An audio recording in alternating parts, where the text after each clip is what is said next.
Hello everyone. We're going to start Father Tom's Takes with a little excerpt from chapter 9 in After the Diagnosis, because some of this information is going to shed some light on the gospel and on Father Tom's homily today. People sometimes talk about their conversion experiences as though they were struck by lightning and voila, thrown off the horse like St. Paul, picking themselves up off the ground, renewed and changed. I suppose this happens for some people, but it certainly isn't the norm. For most of us, conversion isn't neat or quick. It's the pivot point, the launch pad towards transformation, the awareness that the way we've been approaching life is no longer working. Conversion leads us into a messy mix of vulnerability, resistance, vacillation, discomfort, retreat, a chipping away of what has been, creating a space for something new, an unraveling of the ego self that begins to tip the fulcrum away from control towards surrender and unconditional love. Conversion is difficult. It is, at the very least, a three-step process that involves dying, death, and rebirth. And now, today's gospel according to Luke. At that time, some people who were present there told him about the Galileans whose blood Pilate had mingled with the blood of their sacrifices. He said to them in reply, "Do you think that because these Galileans suffered in this way, they were greater sinners than all the other Galileans? By no means. But I tell you, if you do not repent, you will all perish as they did. Or those 18 people who were killed when the tower at Siloam fell on them, do you think they were more guilty than anyone else who lived in Jerusalem? By no means. But I tell you, if you do not repent, you will all perish as they did." And he told them this parable. There once was a person who had a fig tree planted in his orchard, and when he came in search of fruit on it, but found none, he said to the gardener, "For 3 years now I have come in search of fruit on this fig tree, but have found none. So cut it down. Why should it exhaust the soil?" He said to him in reply, "Sir, leave it for this year also, and I shall cultivate the ground around it and fertilize it. It may bear fruit in the future. If not, you can cut it down." You heard what Barbara read first to start off with, and then she set the stage for the gospel. Where you heard the word repent, which is conversion, which means you have to change the way you've been doing things because the way you've been doing things is not working. And so I want you to just think about what's going on in the world right now. What's happening in Ukraine? What do you see? You see the same flow of conversion that is beginning. And it will follow through the 3 steps that you heard that Barbara proclaimed when she read it out of the chapter. And that is, first, there's a dying, a dismantling and shattering of what is. You see all the buildings, everything just being blown to smithereens. The lifestyle which people had just being broken apart. So you see the dying. But also you begin to start seeing on the faces of many of the people, the death, it's dying and death, okay? And so there is that realization that there's no going back. They can't go back and reclaim what was. It's no longer there, it doesn't exist anymore. But that part of conversion doesn't stop there. What we see is the third phase is called rebirth.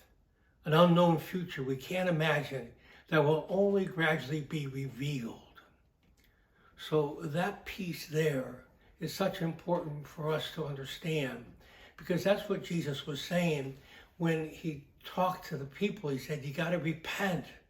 You got to repent. You got to open your heart to a conversion. So you got to examine in yourself that same movement of dying, death, and rebirth. And what it means, you got to comb, you got to put a light on inside you and say, what is not working for me in the context of my life, in the context of relationship, and in the context of my ability to build community? What's not working in my life? So what happens then, I have to begin to dismantle it or shatter it of what is, because it doesn't work anymore for me. And what does that practically look like for you? What does it practically look like for me? When I say I need to let certain things go because they just don't have the same energy and power to help me live in a greater freedom and to love in a deeper way. It prevents me from being transformed. And then I have to realize that I can't go back and pick those up again. I can't go back and pick them up. I have to relate to them in a whole new way. So that's the death, that's the sense. And so therefore I got to stand in periods of grief to be able to let go and to surrender, hand over, and say, this is not going to work. I don't want to dress up a corpse, as I always say, because what existed before does not exist now once I begin to change. And then first the rebirth.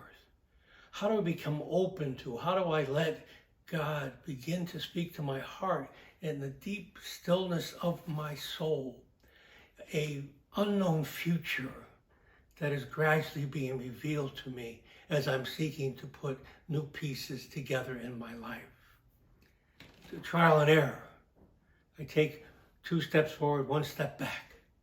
But there's something that is moving inside us that will allow us to begin to love and live in a much deeper way. And so that's an extremely important piece. I said last week about the Operation System 1.0 rooted deeply in the primitive instincts of survival, self-interest, and self-definition. It's all about you and your power. So anytime you have a converted moment or a conversion time in your life, what you're basically addressing is your ego self. You're saying to your ego self, you're not helping me live in a greater freedom from myself. That the only thing I see is up in my head, and I just see my future and my past, and I exaggerate the present. So you're saying, I need to let that go because I'm sick and tired of being in the prison of self-absorption. And so then we got to say, how do we begin to move then to the Operating System 2.0, which is rooted in God, rooted in God. Now, what we just talked about is how do you begin to do that in the context of your own personal life, what you begin to do in the context of relationships, what you begin to do in the context of community. But we have to begin to see that I am trying to move at a deeper level. And guess what? Some of your family and friends, some of those in the community, even yourself sometimes, wants to keep status quo. So you keep on doing over and over and over again the things that are not working, and we say that's crazy. And so you're going to give a day away, you're going to give days away, months away, years away, not really living, but hanging out in your little playground up here in your head and not being able to stand in reality because you're too afraid. We see in Ukraine the process that's taken place in a much bigger way, the dying, the death, and the rebirth. And we say, where is God in this? Where is God in this? Remember, the Psalm in the Sunday reading was God is kind and merciful. So what does that look like practically? We're saying, God, you have to come down and you got to knock out Putin or whatever it is. No. What you're seeing is a process of the people where they got to begin to say, am I going to be converted out of this experience? But also in Moscow, the people of Moscow saying, are we going to be converted by this experience? Because whether we like it or not, the energy field, the negative energy field that's taking place out of Ukraine is touching deeply into their hearts, whether they know it or not. So both the oppressor and the oppressed have to deal with this question in their tomorrows. How are we going to begin to enter into a whole new way of being, of rebirth, where we can begin to respect one another in a whole new way? But also it touches into what we see take place with the other countries opening their hearts, maybe in a very practical way, but opening their hearts in a much beautiful way to the refugees. So that they're saying, we got to care for them because they are our brothers and sisters. So we got to begin to see to ourselves too, is how do we begin to get beyond ourselves, our self-interest, our self-definition, even our own sense of security, and begin to say, as the Ukrainian people are saying, we got to care for one another. As the other countries are saying, we got to care for them.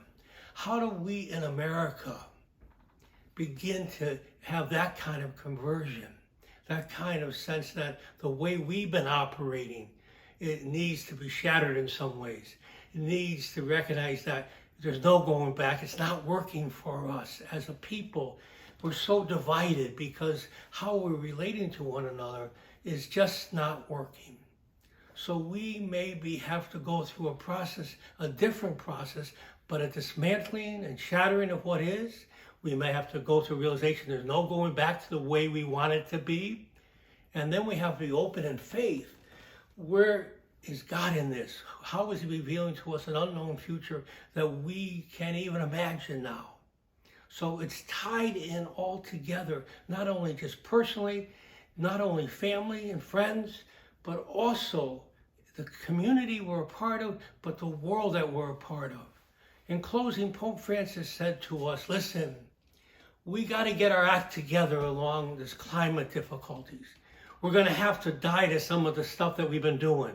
We have to realize we can't go back to that, and we have to say, what's a rebirth look like? Because when this climate difficulty, this climate crisis hits the world in full blast, it's going to radically change everything. And if we don't do it, then the very creation itself will lead us to that point of a dying, a death, and a rebirth. Thank you. And again, do you want to repent? Are you open for conversion? Be at peace.